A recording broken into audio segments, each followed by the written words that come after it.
join and do all this learning. So it's a great privilege to be doing this online course.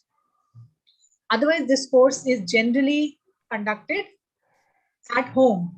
So it's like a Bhakti Vriksha, or it's a small community of 10-15 people and their families who come together and attend this program. So we are very blessed that we are sitting in our home and we are attending this program.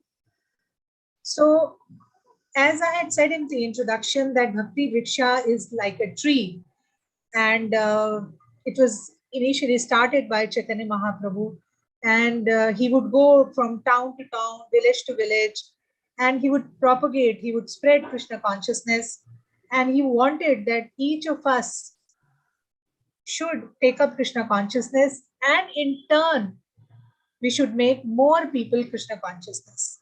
So suppose I am sitting here, or suppose any of you, if you go out and if you make 4 or 5 more people Krishna conscious, then that becomes a Bhakti Vriksha tree.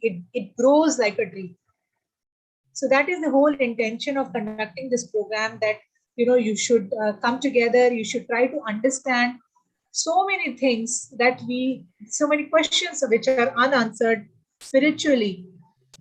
So all the answers of these questions we can get when we attend these Bhakti Vriksha programs.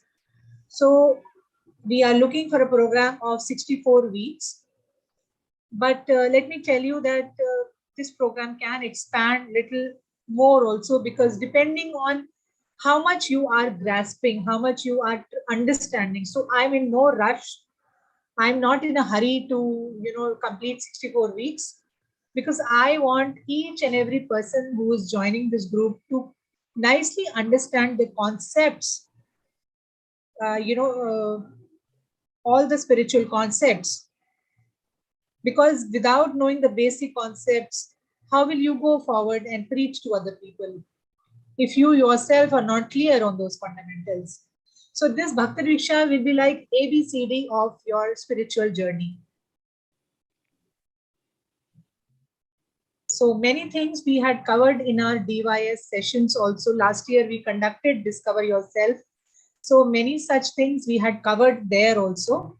But still, we can always repeat those things, and many, many more things which we will be learning. So I again welcome, and we will be starting our session. So you can, any point of time, you can ask me questions. But as I had announced earlier, we will be conducting 4 classes in a month, every Friday, and two sessions will be fully devoted for question and answers. For that, we have not yet decided the date and day. We can most likely, it could be something around Saturday, Sunday, or maybe something like that. We'll work on it, and we'll let you know.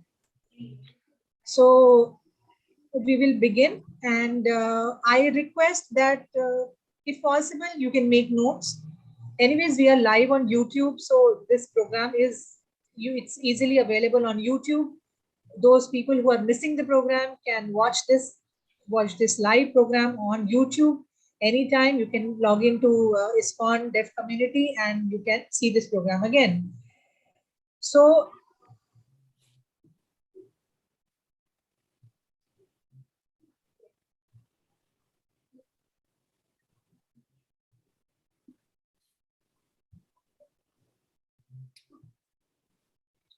but the best thing is to attend it live instead of watching the recording. Because when you are listening to the program, when you are seeing the program, though that is the time you get doubts and you can note down your doubts. And my humble request would be, try to raise your questions as per the program. I mean, you can ask other questions also, but if the question is regarding this program, regarding the concepts which we are going to discuss here, it will be very good, so that you also don't get sidetracked. One session means you should be able to thoroughly understand what we have taught in this one session. So for that, you can make notes. You can just only write questions, Whatever question is coming into your mind, you can make a note of that question. However, we cannot answer it in this 1 hour. We will be taking up that question and answer in the 2 separate sessions that we are organizing. So 4 sessions. For that, we'll be having 2 question answer sessions, 1 hour each. So please reserve your questions and we can answer all questions in those sessions. So let's begin our session as usual with a presentation.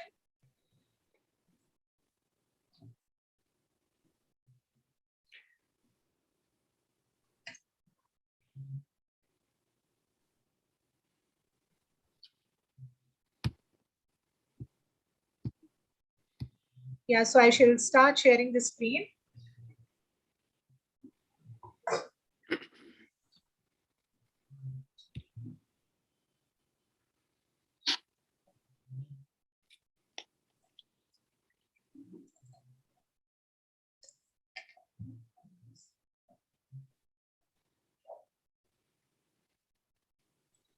So here in the screen, you can see that Chaitanya Mahaprabhu is the trunk of the tree, and he's surrounded by all his disciples, and ISKCON is one part of that tree. Not the entire tree, but just one part of the tree is ISKCON, and Chaitanya Mahaprabhu is the trunk of that tree. So that is the picture that we have shown here. You can have a look at it again.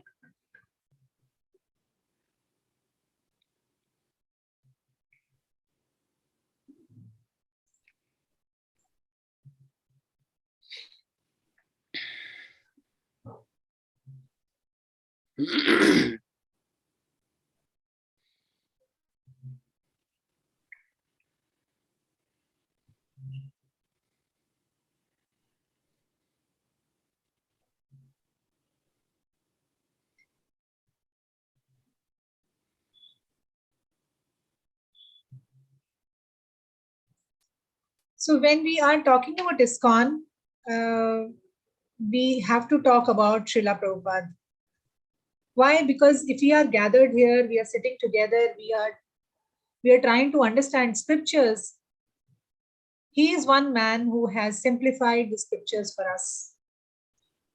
We could not have imagined understanding Bhagavad Gita or Srimad Bhagavatam without Srila Prabhupada. So if we owe anything in this life, any advancement in spiritual life, it is all because of Srila Prabhupada. So let us understand, let us begin our Bhakti Vriksha session with understanding who Srila Prabhupada is and what is ISKCON and what is Srila Prabhupada's role in ISKCON. So once we know the kind of work Srila Prabhupada has done, we'll imagine, I mean, at that age, whatever he has done, we cannot even imagine. So our heart will be full of gratitude if we know what all he has done. So let's understand about Srila Prabhupada.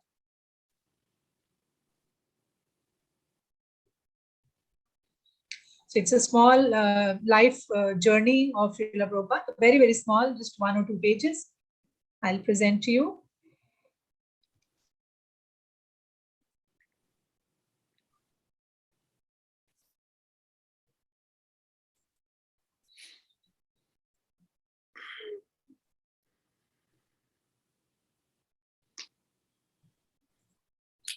So Srila Prabhupada name actually was Abhay Charan, and he was born in 1896 in Calcutta.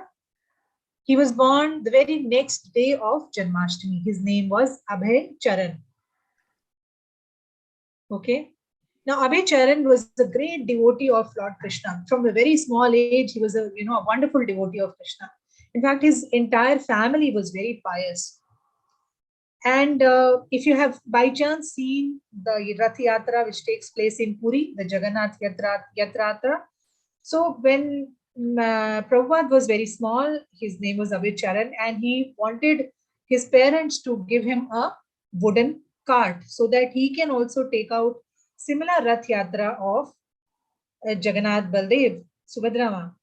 So this is the picture where it shows that how at a very small age Prabhupada built a Rath Yatra, for his family and friends. Like where is it possible for a small child nowadays to do such a thing? But Prabhupada did take out a Rath Yatra.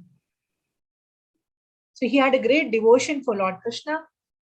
And then he met his guru. As he grew up, he met his guru. His guru's name was Bhakti Siddhanta Saraswati. Srila Prabhu, do you want me to type that name?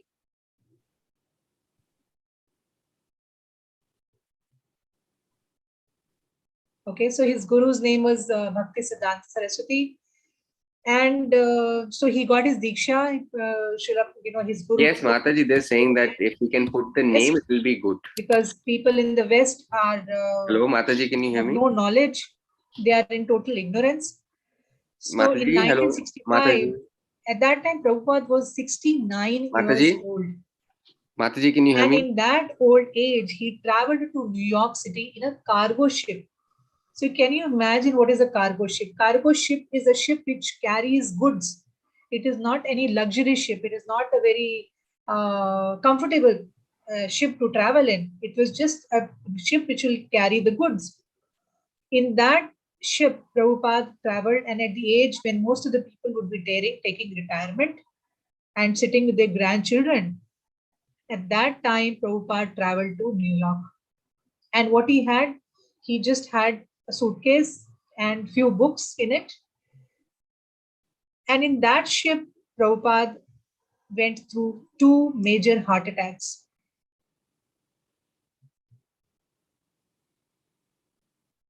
But Krishna saved him.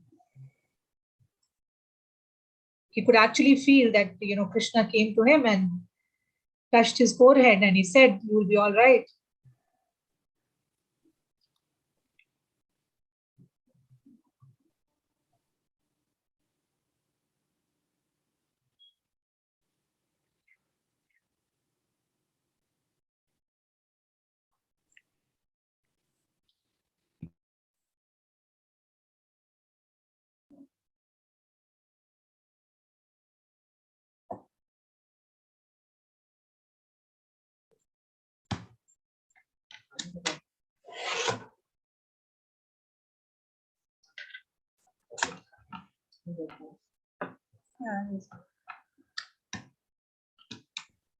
Hello, Mataji, can you hear me?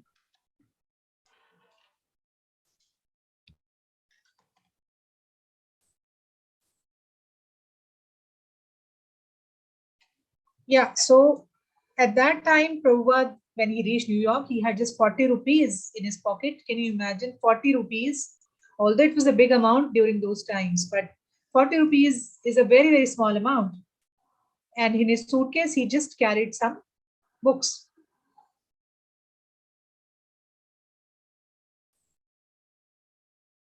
And then slowly Srila Prabhupada started sharing Krishna consciousness to people.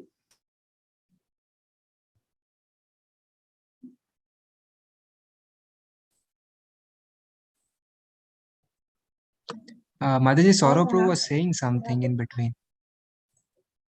Can you hear us? Actually, he began his mission with the conviction that he must carry out the order of his spiritual master. And he was assured that Krishna is always with him. Krishna is always protecting him. And in New York, when he reached, he had, he faced great challenges. At such an age, he faced such great hardships.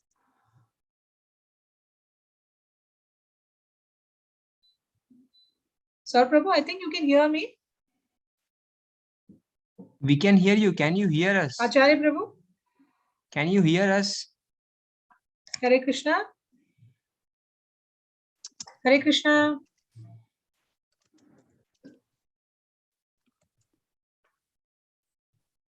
Okay.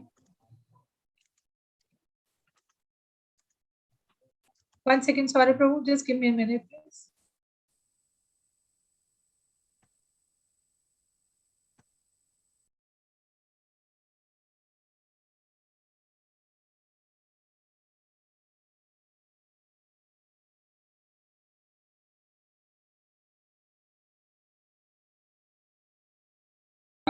Saurabh, can you hear me? Can you hear us, Mataji? Saurav is saying something. Can you hear him? Yeah. Tell me, Saurabh. Mataji, can you hear me? Yeah, I can hear you. Now you can hear him. Okay, fine. Thanks, Acharya.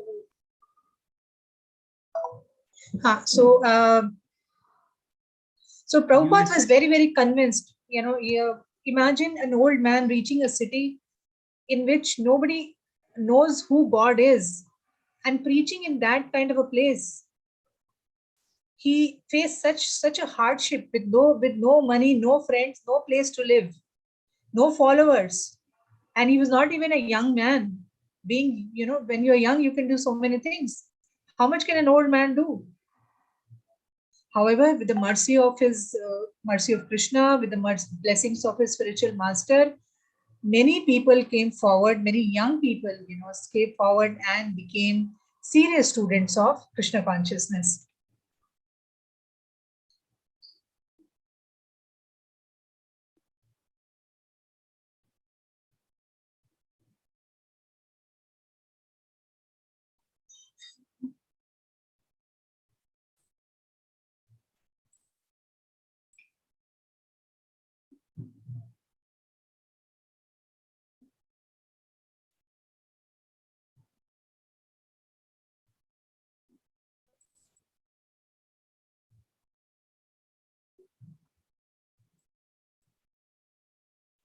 So men and women from all backgrounds and walks of life came forward and they started understanding his message.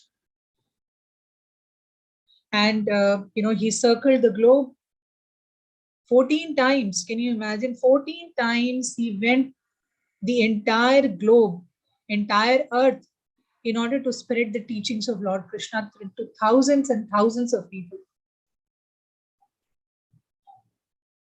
In fact, in short, between the years 1965 and 1977, Srila Prabhupada had spread the teachings of Krishna consciousness to every major city in the world. Imagine starting at an age of 69 years. So there were 108 temples when Prabhupada left this planet, and now it is still growing. We have more than 400 temples, farms, restaurants all over the world, and millions of followers of ISKCON all over the world. Prabhupada translated more than 60 volumes of Vedic scriptures such as Bhagavad Gita and Srimad Bhagavatam.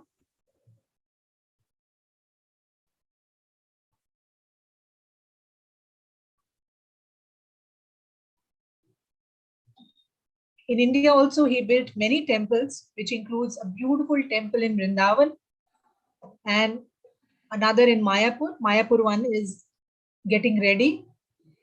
So, you can have a look at the picture. It's a beautiful temple, which is very probably by next year or next to next year will be coming up in Mayapur. So Mayapur is a place in West Bengal where Chaitanya Mahaprabhu had appeared. Chaitanya Mahaprabhu, as you know, is none other than Krishna.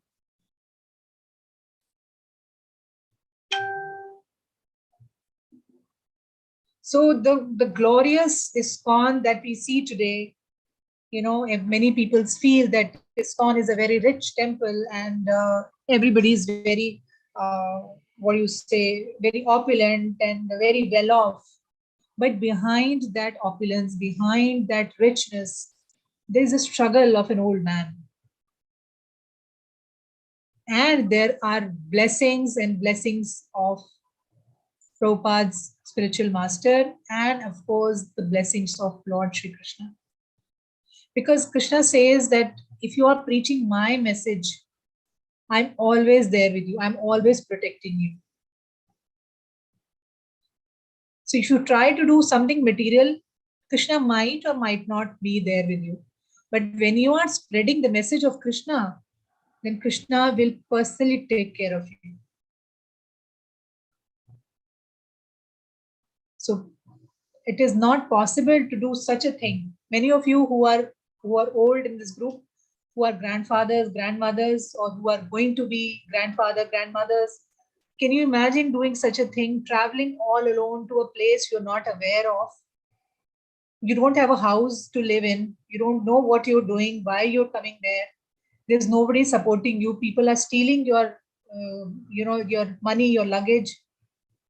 In that kind of a country where nobody knows you, can you survive? But Prabhupada survived. Not only survived, he created ISKCON.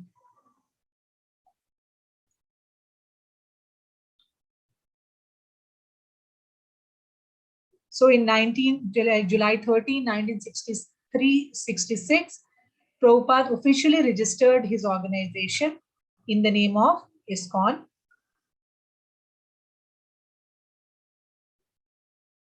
So the year was 1966 when ISKCON came into being.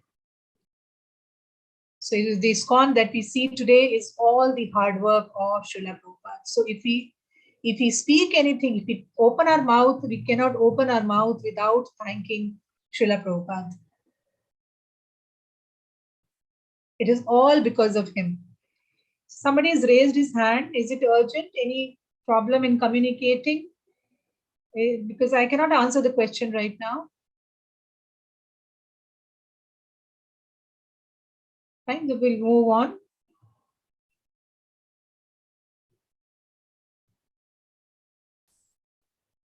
Yeah, yes, Mataji. Okay.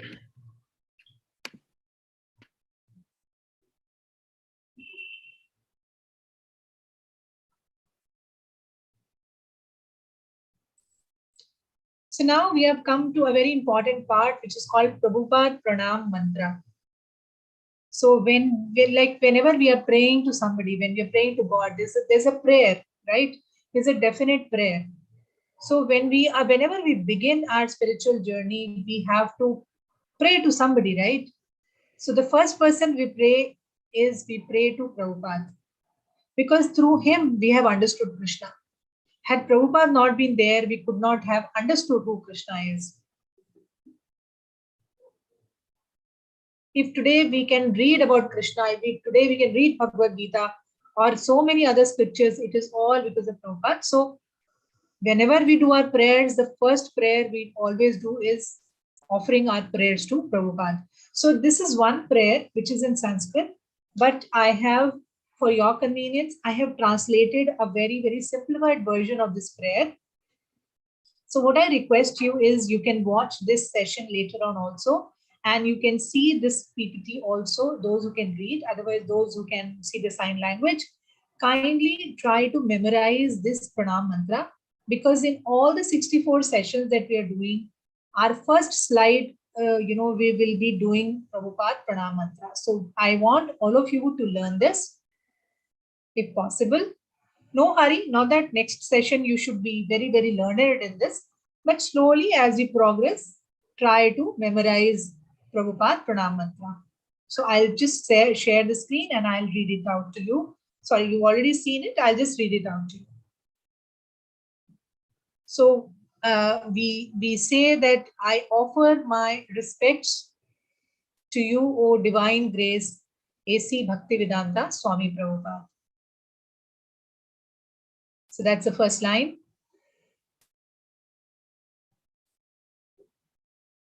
Then next line is, you are servant of your Guru, Bhakti Siddhanta Saraswati Goswami. That's the second line.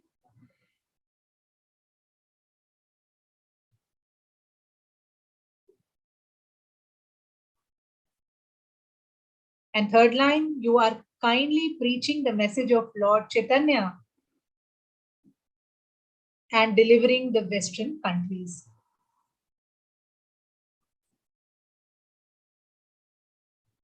So just 3 lines.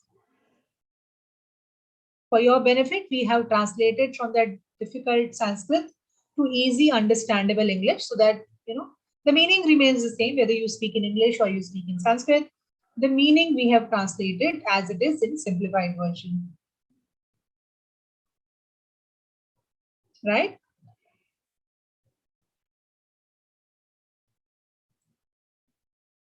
So let's move on.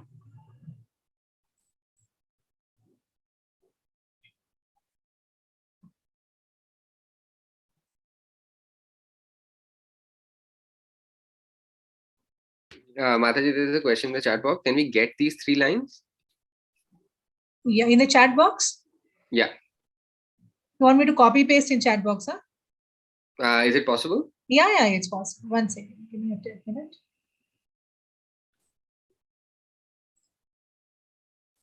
All right. Yeah, ma'am. Yeah, if you can please do that. Sorry? Yes, Mataji, if you can please put that in the chat.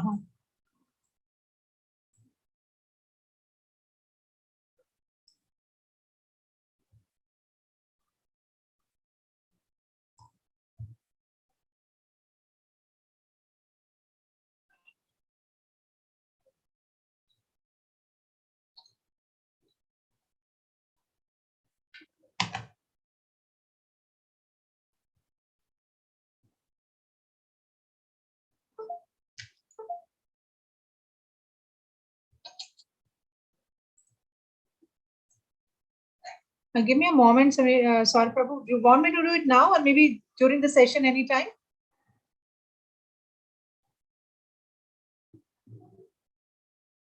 Yes, Mataji, we can go on later also.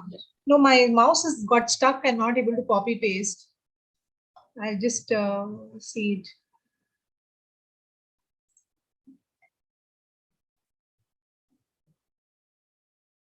Okay, Mataji, no problem. Later is fine. No, I think I've got it. 1 second. Okay, I'll do it.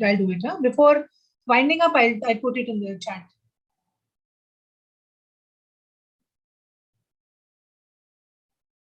Okay, Mataji.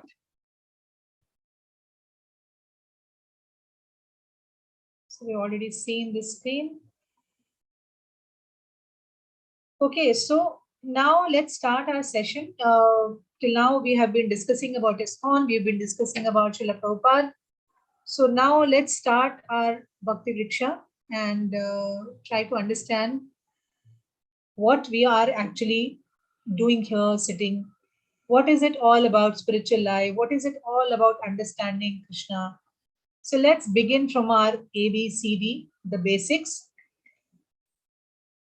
So human society today is misled by leaders. If you keep some information about politics, you will realize that how bad the politics nowadays is. Everybody is trying to make profit. Everybody is selfish, and even our politicians. Everybody is trying to make you confused. Even if you want to go shopping, somebody will say buy this, others will say buy this. So either our mind is this way or that way. We are in a total state of confusion nowadays, whether it is politically, whether it is on personal level, because everybody is busy in making money. Everybody wants, their personal interest to get solved, right?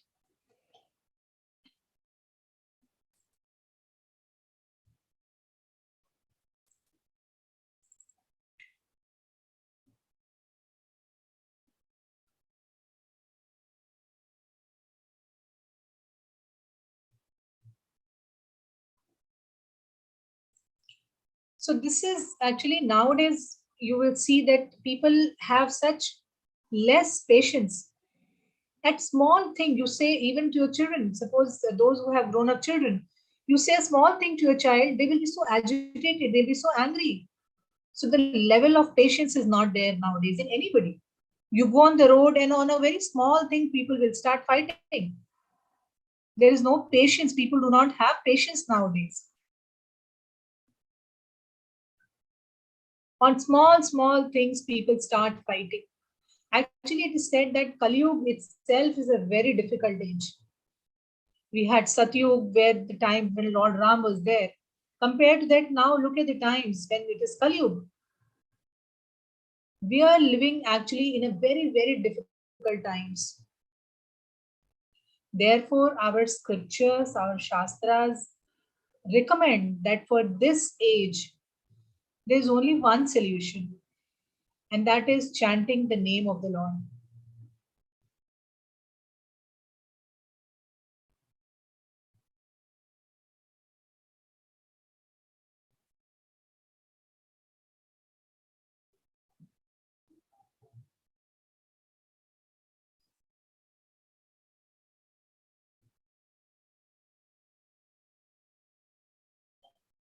Hare Krishna.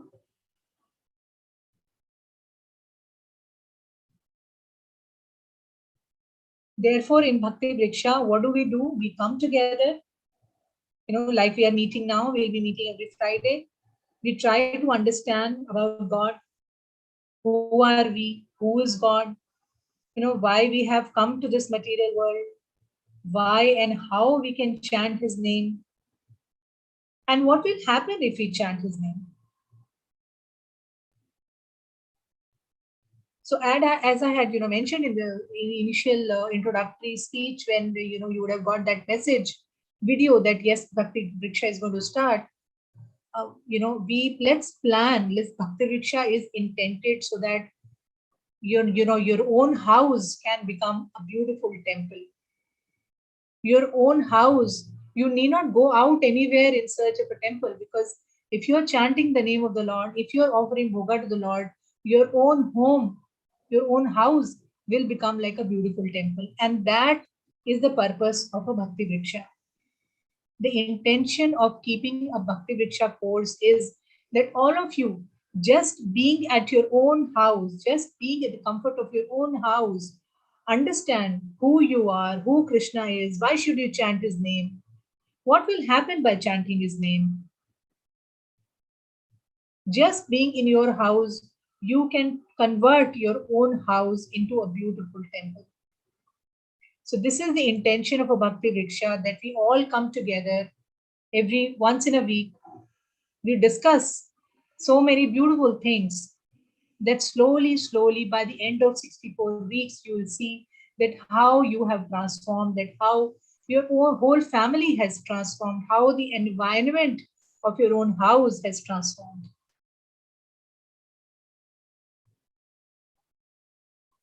So that is the intention of a Bhakti Vriksha, to make your house turn into a beautiful temple. And how will that happen? When we transform ourselves, when we change, when the person inside this body, when the soul inside this body changes, when that soul gets transformed, that is the time when your house will become a temple. Your life will become very, very beautiful. And when your life becomes beautiful, you will inspire others. You will try to preach to others to take up to Krishna consciousness, to take up to this Bhakti Vriksha, to join this Bhakti Vriksha, and see what a beautiful transformation your life goes through.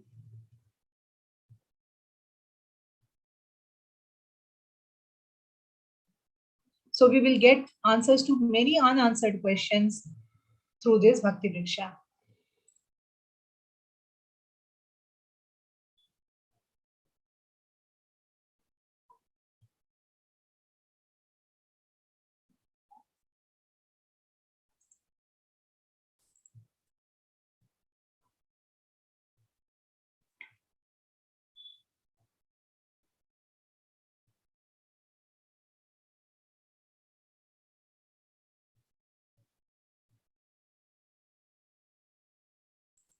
So this is the image of a house where Bhakti Vriksha program is getting conducted. People come together, they chant, they discuss the pastimes of the Lord, and they eat prasad together.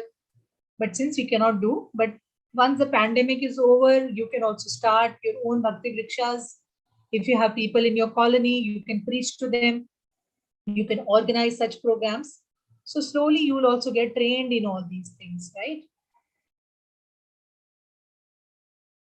So at such meeting, everybody, whether they are intelligent or foolish, rich or poor, any caste, whether it is Hindu, Muslim, Christian, any caste, can listen, can see the names of Krishna, can understand who Krishna is. And slowly, what will happen? You will all come out from sinful reactions. So many sins that we have committed in previous birth, we will come out from all those sinful reactions slowly.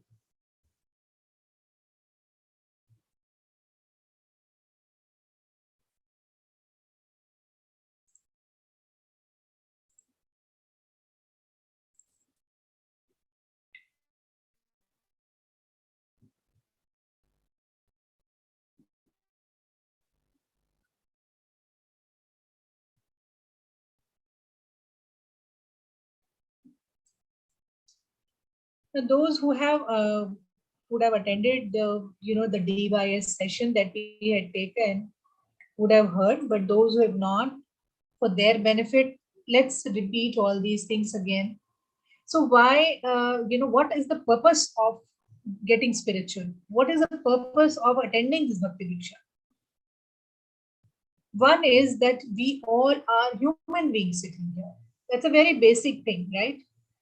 You have a dog in your house maybe, or you can see a cow or any other animal.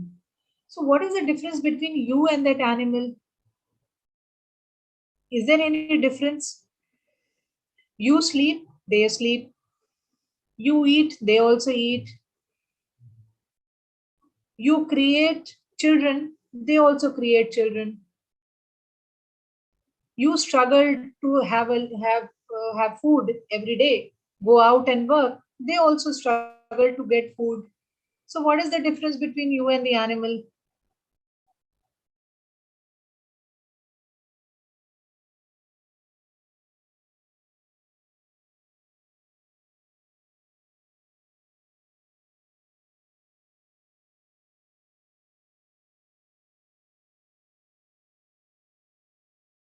Consciousness, awareness, intelligence.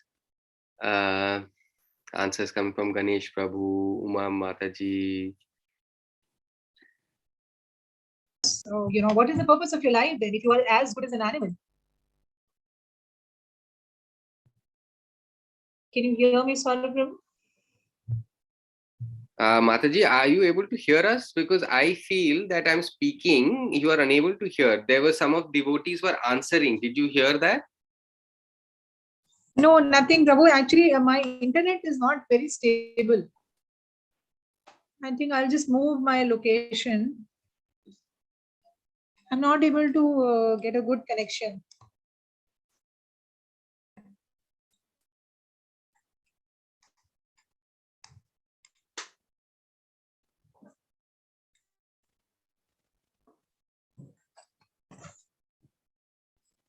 It should be better now for me.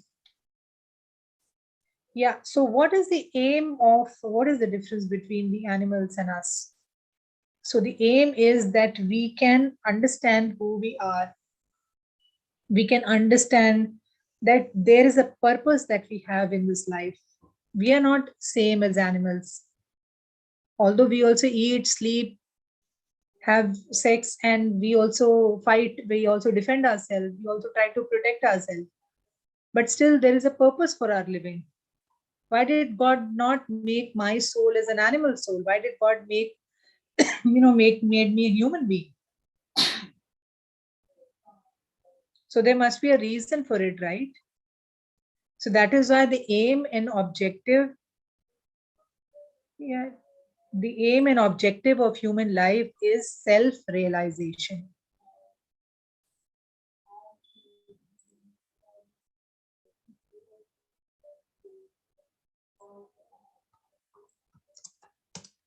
So this word is, we will be slowly discovering what this word is.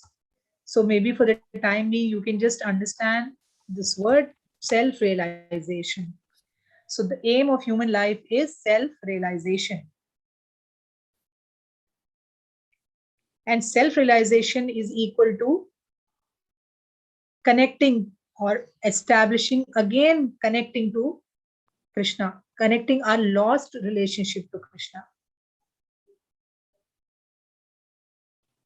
Now, why did I use the word re-establish or reconnecting our relationship to Krishna? Why did I use the word reconnecting? Okay, let's see why did I use the word reconnect?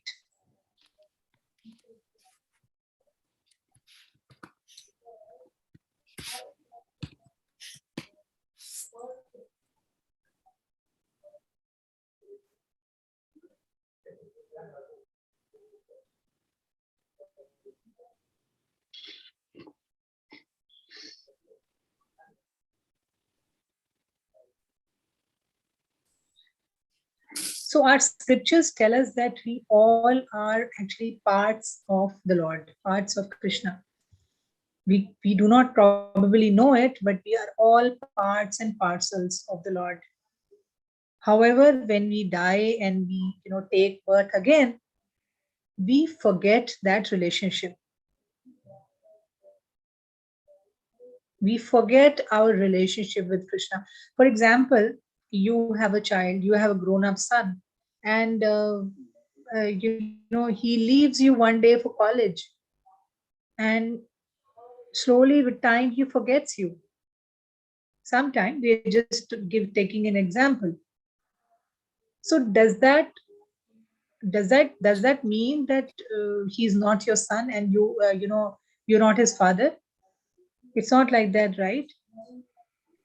You will still be his father and he will still be your son. So similarly, when we are changing bodies, when we are coming in this world, when we take a birth, we live, we die, we again take a birth.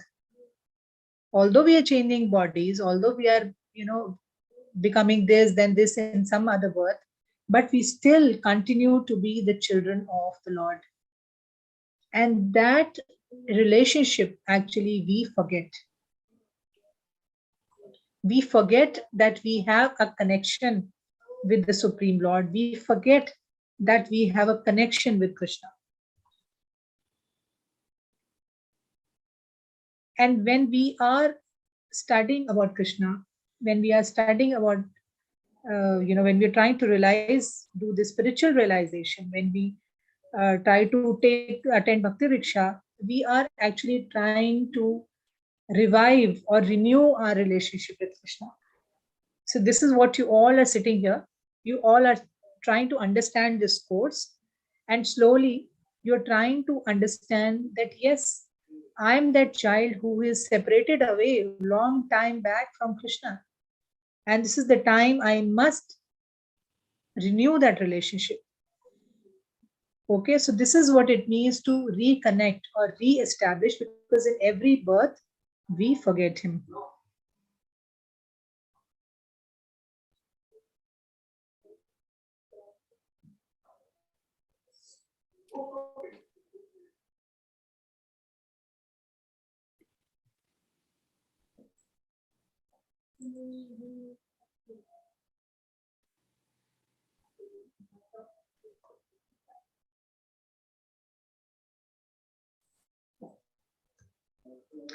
So by great fortune, we get this human life. So slowly, as we'll be studying in this course, it is great luck that you are born as a human being. And why? Because so that we can reconnect our lost relationship with Krishna. You could have been born as an animal, you could have been born as a bird, you could have been born as some animal, but Lord has given you a human body. And the purpose for that is so that you can revive that lost relationship with Krishna.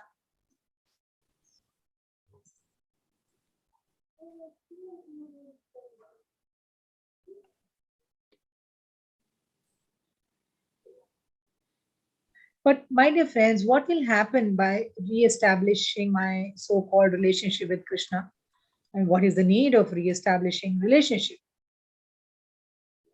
Well, at that time, when you re-establish your relationship with Krishna, you can serve him. Now you may ask, why should I serve him? What is the need to serve him?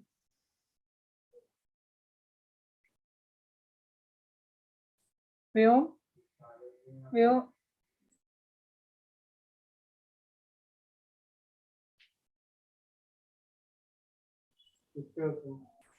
उसी पे ही।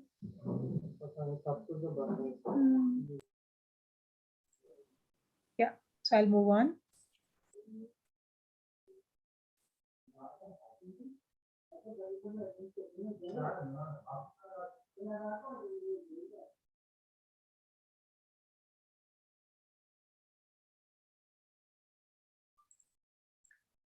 So I said that we can serve Krishna. That is why we have taken this human form. That is the advantage of getting a human form, so that we can serve Krishna. But you may ask, why should I serve Krishna? So now if you look at the slide that we just had, I'll translate it for you. that if you look at in your family life, if you look at in your job, are you not serving somebody? For example, I will take anybody. I'll take Megha Mataji. Is she not serving her family? Maybe her husband or her children. Rajan Prabhu is there. Is he not serving his wife? Is he not taking care of his family? So are you not serving them? You are serving them. Similarly, a person who's a soldier, is he not serving the country? Is he not sitting in the borders and trying to protect the country? He is, right? Similarly, there are so many people like a plumber or a technician or an electrician or a builder. So many professions are there. Or a courier person or a doctor or a nurse or any mechanic, car mechanic. Are they not serving? Are they not serving you? Tomorrow, you have some problem in your toilet and the toilet is not working. Will you not call the plumber? Of course, he will take money, but is he not serving you? So point is, my dear friends, we are actually basic quality is to serve. We are serving somebody or the other. We are serving round the clock, 24 hours, 365 days. We are serving. So what is wrong in serving Krishna?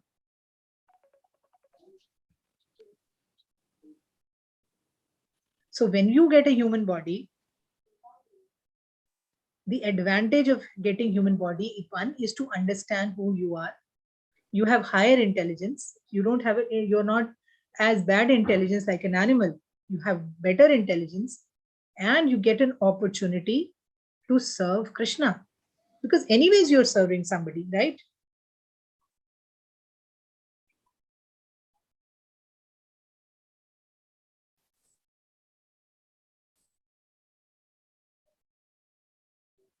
And if you don't have anybody to serve, sometimes you even serve a cat or a dog. Suppose somebody is living alone, they will bring a home a cat or a dog, and then they start serving. So sometimes you can see, the owner of the dog taking the dog to the streets, so that the dog can go out and do urine and motion. He can clear his stomach. So whom are you serving? Are you not serving your dog? Who dog is the owner or you are the owner?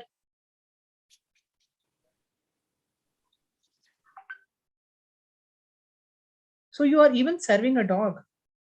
So what is the ego issue in serving Krishna?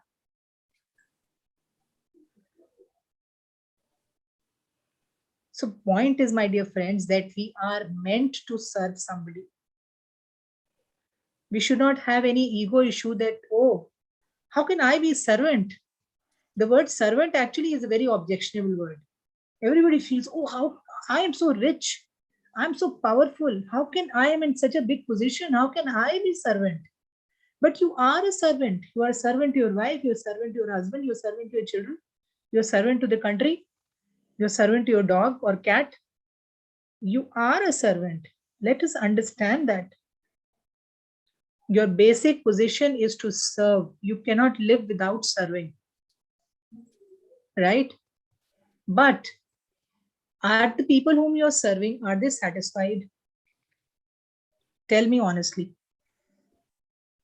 Does your wife not complain you didn't get good vegetables? I told you to buy good fresh tomatoes. You didn't buy fresh tomatoes. Is your wife satisfied all the time? Are your children, Dad, I told you to get me this phone.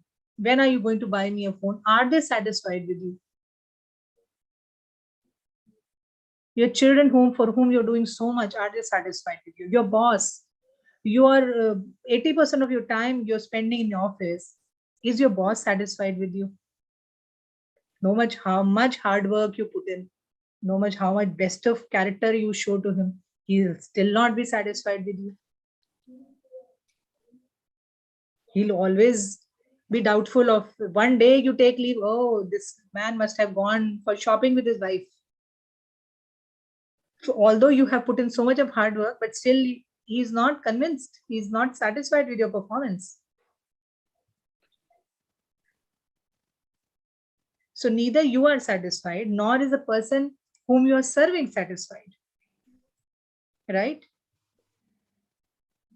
You are doing best of your ability, but both of you who is serving and the person you are serving, both are not satisfied. So let's find out what is the reason.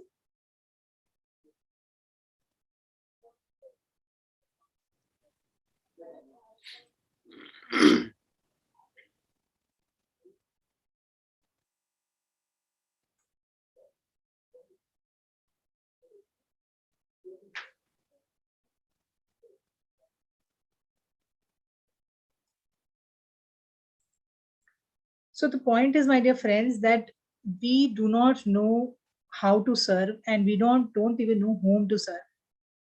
So both the things we are not aware, and for that we have joined this Bhakti Vriksha course.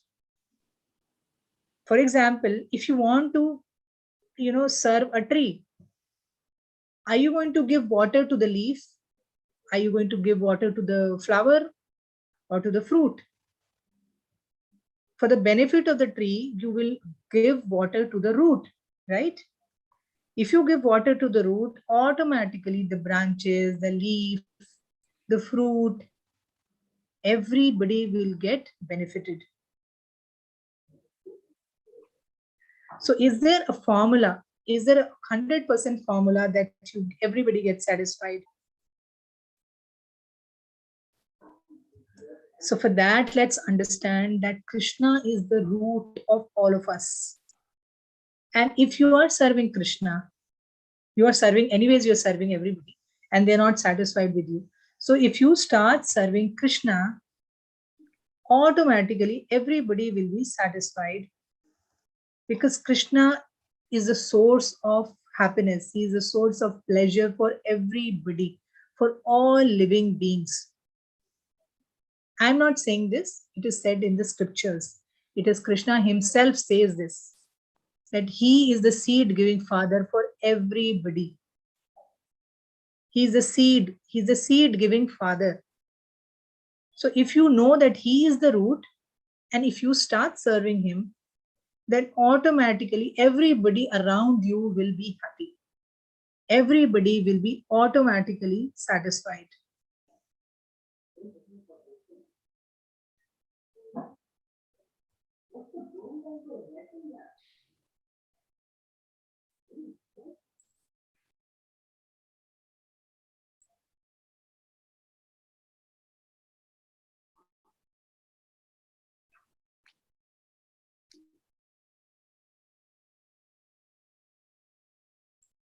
So for that, we have to remember that our position is that we are servants of the Lord. We have been eternally the servants of the Lord. We are servants of the Supreme Lord. And if we accept this, if we start accepting that our real purpose in life is to serve Krishna, that we are, anyways, we are serving so many people, let's start serving Krishna, then automatically our life will be successful. And how it will be successful, that time will tell when you continue to attend these classes. I'm not saying that Krishna will come down and like a magician, he will simplify everything. But when you make Krishna the center of your life, when you start serving Krishna, then he personally comes and takes care of you. That is a promise which Krishna himself has given. I am not the person who's giving this promise. Okay.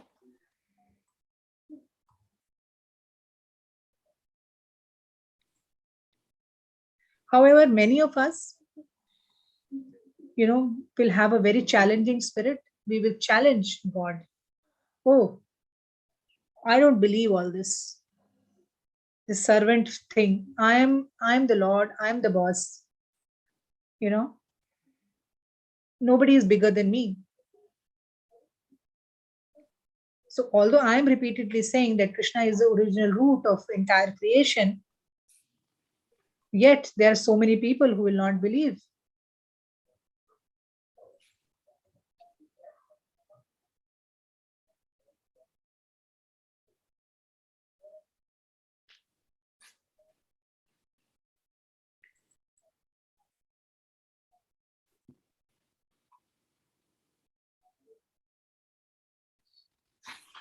So many people have this challenging spirit. They will say, I don't care, there is no God, or I am God.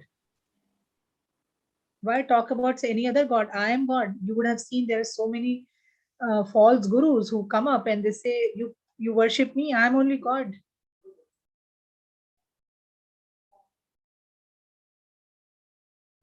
So point is that God is there and we can see him at every moment. But if we refuse to see God in our life, then how will he come? He will come in the time of death. Otherwise, he will not come before you anytime.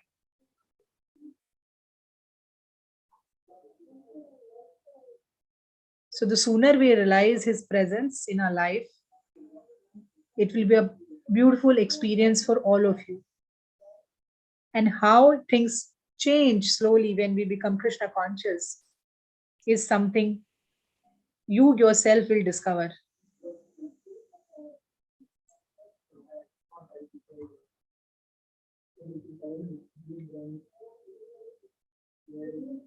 So what is this Krishna consciousness? We keep talking Krishna consciousness, Krishna consciousness. So what is Krishna consciousness?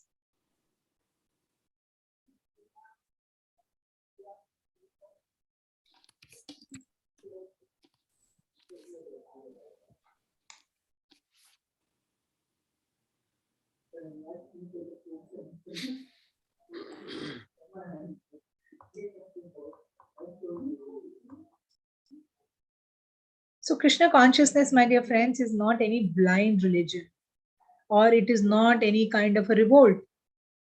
Krishna consciousness is a very scientifically, it explains that who is God, who are we, what is our relationship with God, and many other facts. So basically, Krishna consciousness is a very simple process which tells us how we can establish our relationship with Krishna and how we can serve him. Very, very simple. Krishna consciousness is nothing except our connecting our eternal relationship. We are already part of Krishna. Krishna is already sitting in our heart. It's just that we are not aware of it. So when you have joined this Bhakti Vriksha, you will slowly realize that how Krishna, who is sitting inside your heart, how you will slowly be able to connect to him. And when you start connecting to Krishna, that is the time you have become Krishna conscious. Krishna conscious means whatever you do in your life, you serve Krishna. You're going to office to get money. Okay, you get money so that you can buy nice fruits, nice vegetables for Krishna. If you're singing, okay, let me sing a nice song for Krishna. If you're writing, let me write a nice poem. Whatever small things you do, you bring Krishna in your life. And that is Krishna consciousness. And when you do that, you become a perfect human being. And that is the time you're able to fully justify that you are a human being. Otherwise, there is no difference between you and a dog or an animal, because as I earlier said, that whatever we are doing, sleeping, eating, mating, defending, everything, they're also doing. Difference between them and us is self-realization, that we understand why we are here. What is the purpose of our life? Who is God? Why should we take his name? Why should we constantly remember him?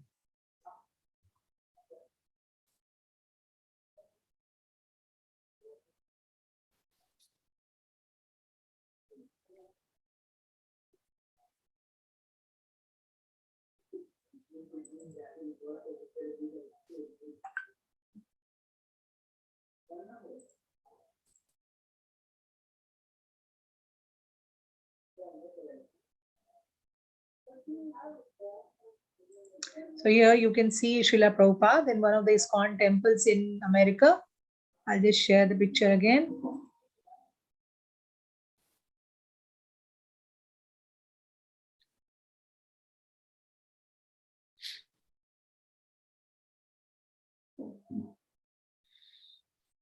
So how old he is. Can you see how old and delicate his body structure is? He's physically, if you look at him, he looks so weak, but he was so strong. So the ISKCON that you see today is not what it was when he began, but it is all his mercy. It is all mercy of the Lord. What you're here you today able to understand today, it's all because of Srila Prabhupada. So that brings us to the end of our first week session, first week class. And was it understandable? Could you understand anything out of it? Or was it difficult? Maybe here today itself, you can just let me know what is the level of understanding. Were there things which are difficult to understand? I'll just take 1 minute more, Saurabh Prabhu. There's no question answer. So just 1 or 2 minutes. So are there any challenges? Because, I am personally preparing all these presentations. So if you want me to simplify anything, I can do it in the forthcoming sessions. Is there any difficulty? You can just let Saurabh Prabhu know just now about it. They're saying that it is good. Everybody's saying it's a good balance. We can leave it the way it is. Okay. And Also, some people are saying want to see it again. Yeah. So I'll be sharing the PPT, and I will send across the PPT, and I will also this session is live on YouTube on ISKCON for Deaf community. So you can just click off a button. You can just watch the entire program. And one more last thing I would like to add here, that very soon we will be sending you a Google form with 5-6 questions. Questions regarding this first week, just to check your level of understanding. Because as I said, this is just ABCD. If you don't get this ABCD, then it is difficult to get the higher, like child studying in LKG cannot understand what is happening in first or second standard, right? So it is important to understand the concepts now, so that later on we don't get confused. So we will soon be preparing for sending your Google form. You can, we'll try to have a video along with that, so that people who cannot read English can see the video and answer those questions. So for that, you have to see this, video couple of times, so that you can understand these things. Anyway, slowly we will be discussing these fundamentals again and again, so that it gets into you and you're able to understand them clearly, right? And so I request, please remember Prabhupada Pranam mantra. Do you still need it, Samir Prabhu, for everybody? Because we are sharing the PPT, so you can just open the PPT, and I think on third or fourth slide you can get this Pranam mantra. Immediately after the class, I'll share this on all the groups. ISKCON group and Bhakti Vriksha group.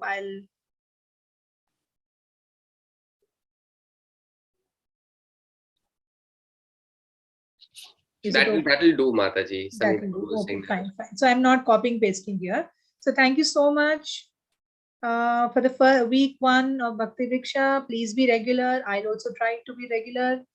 But in case something comes up, we might have to excuse each other for maybe 1 day or 2 days. But because it's a long time, 64 weeks is a long time. And so let's all try to be regular. Okay, so let's chant the Maha Mantra and wind up our session. And by the way, it's a very auspicious day today. It was Ekadashi. So how many of you fasted today? Huh? Yes, Mataji. A lot of hands are waving. Oh, very good. Hari Bol, Hari Bol. Very nice. I'm so happy. So did you check the fast opening time in your city? Did you download the Vaishnav calendar? Did you check the fast opening time? Huh? Please do. Yes, Mataji. Yes, yes. Yeah. Have Those checked who have that not, all the please time. download the app. It's very easy. So tomorrow on Dwadashi, you should know what time to open the fast, right? And please don't pluck tulsi leaves tomorrow for offering to Krishna. You should preserve them today itself, a stock. Don't disturb tulsi tomorrow. Okay? You remember we learned in that Ekadashi session also. Yes, yes. Fine, Mataji, sir. Thank you so all much. remember. Let's chant Hare Krishna, Krishna Krishna, Hare Hare, Hare Rama, Rama Rama, Hare Hare. Thank you so much. Thank you.